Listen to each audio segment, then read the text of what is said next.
You've definitely seen those shiny badges and gamification elements popping up in every software over the past few years.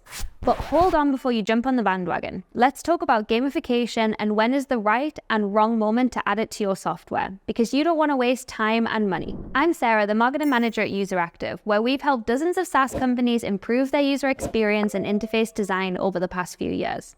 By the end of this video, you'll know whether to put gamification high on your priority list or if it's going to be a waste of your valuable and limited resources. Badges create a sense of achievement, boost engagement and retention. They keep users coming back for more. And let's not forget the competitive spirit it brings out in people. Who doesn't love to be the top of the Strava leaderboard, or see in Fitbit that they've done more steps than their friends, or be top of the Duolingo class when it comes to learning a new language? Even Instagram started throwing badges at me the other day when I was posting a reel. So they're everywhere. But let's talk about the scenarios where gamification won't be your golden ticket to success. We're going to unpack 3 situations one by one, starting with when your software has user experience issues.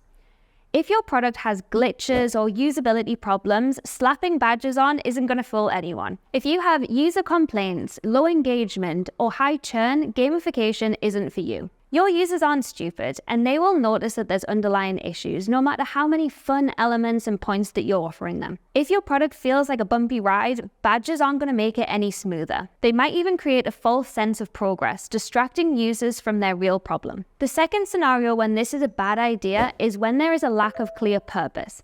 Gamification has to make sense. Badges should align with what your product stands for. Think about it. You'll know if you have a lack of clear purpose for gamification if your users seem uninterested or struggle to understand the reward significance, if they find it disconnected from their main tasks, and if there's no visible improvement in user engagement or satisfaction. But hopefully by watching this video, you'll avoid wasting precious time and money implementing before seeing those things happen. But don't worry, at the end of this, I'll let you know when it is a good moment to add gamification to your software. Okay, last but not least, the early stage product scenario. This is another time when you generally wouldn't prioritize adding gamification to your product. If you're building a game or a community platform, this doesn't necessarily apply, as gamification will be an integral part of the product. However, in B2B SaaS, like a CRM, it isn't. So you've got that shiny idea, but if you start pouring resources into gamification too soon, you're likely to divert attention from nailing down those core features that actually matter most to your users. And this is a common problem when developing a product. Time and resources, a lot of money going into something that won't actually make an impact. So what's the bottom line here? If people don't need your product, scoring points and earning badges will not keep them from leaving. If anything, they can do way more harm than good. But incorporating gamification into your SaaS product can be incredibly effective when done strategically. Here are some scenarios that indicate when it's a good time for you to start adding gamification. So first, when you have a strong UX foundation and active users.